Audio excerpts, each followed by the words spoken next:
Experience senior living inside Chennai from Elements starting at rupees 85 lakhs. Call 9790399039. AIADMK தலைவர்களிடையே ஒருமித்த கருத்து இல்லை என்பதை இதன் மூலம் நம்மால் உணர முடிகிறது. இதைத்தான் நான் தொடக்கத்திலிருந்து சொல்லி வருகிறேன்.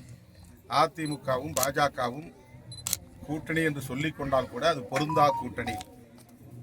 அவர்களால் மனம் ஒத்து களப்பணி ஆற்றுவது அவ்வளவு எளிதான காரியம் இல்லை.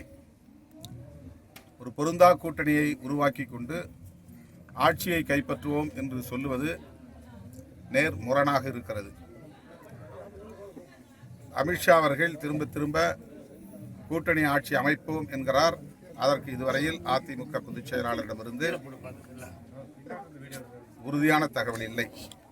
தனிப்பெரும்பான்மையோடு அதிமுக ஆட்சி அமைக்கும் என்று சொல்லியிருப்பதன் மூலம் அவர் கூட்டணி ஆட்சியை மறுக்கிறார் என்று நாம் புரிந்து கொள்கிறோமே தவிர, நேரடியாக தமிழ்நாட்டில் கூட்டணி ஆட்சி அமைவதற்கு அதிமுக உடன்படவில்லை, அதை ஏற்காது என்ற அறிவிப்பை அவர் இன்னும் வெளியிடவில்லை.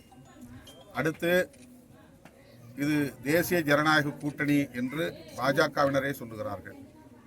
அதிமுக தலைமையிலான கூட்டணியா பாஜக தலைமையிலான கூட்டணியா? தேசிய ஜனநாயக கூட்டணி என்று சொன்னால் அது பாஜக தலைமையிலான கூட்டணி என்றாகிவிடும்.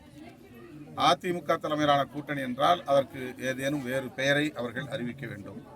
இன்னும் அதிலும் ஒரு குழப்பம் நிலவுகிறது. முதலமைச்சர் யார் என்பதை தேர்தலுக்கு பின்னர் அமித்ஷா முடிவு செய்வார், மோடி முடிவு செய்வார் என்று பாஜக தரப்பில் சொல்லப்படுகிறது. இதற்கும் அதிமுக பொதுச் செயலாளர் உரிய விளக்கத்தை தருவார் என்று தமிழ்நாட்டு மக்கள் அவரோடு எதிர்பார்க்கிறார்கள். இல்லை, ஏற்கனவே நான் சொல்லியிருக்கிறேன், அவருடைய நடைபயணத்துக்கு என்னுடைய வாழ்த்துக்கள் என்று சொல்லியிருக்கிறேன். ஒவ்வொரு அரசியல் கட்சியும் தங்களுடைய கட்சியை வலிமைப்படுத்துவதற்கு இதுபோன்ற செயல் திட்டங்களை வரையறுப்பது, அதுவும் தேர்தல் நேரத்தில் அறிவிப்பது என்பது இயல்பான ஒன்றுதான், வாடிக்கையான ஒன்றுதான்.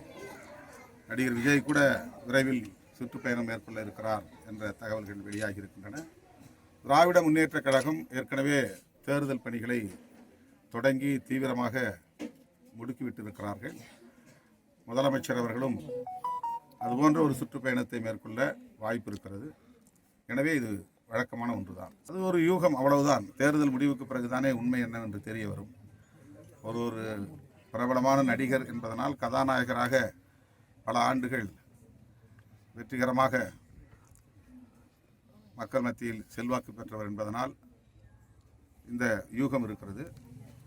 தேர்தல் அரசியல் என்பது வேறு, திரைப்படம் வெற்றி என்பது வேறு. திரைப்படத்தில் வெற்றி பெற்றவர்கள் எல்லாம் தேர்தல் அரசியலில் வெற்றி பெற்றார்கள் என்று சொல்ல முடியாது.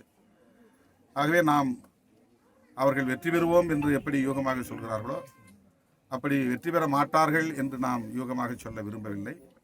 மக்கள் பார்த்துக் கொள்வார்கள். கூட்டணிகள் உருவானாலும் தேர்தல் என்பது திமுக தலைமையிலான கூட்டணிக்கும் அதிமுக தலைமையிலான கூட்டணிக்கும் இடையில் தான் நடக்கும். இரு துருவ போட்டியாகத்தான் அது இருக்கும். சார், தமிழகத்தில் சட்ட ஒழுங்கு ரொம்ப மோசமான நிலையில் இருக்கிறதா சொல்லி பலமுறை அதுக்கு பதில் சொல்லிட்டேன். அது எதிர்கட்சிகள்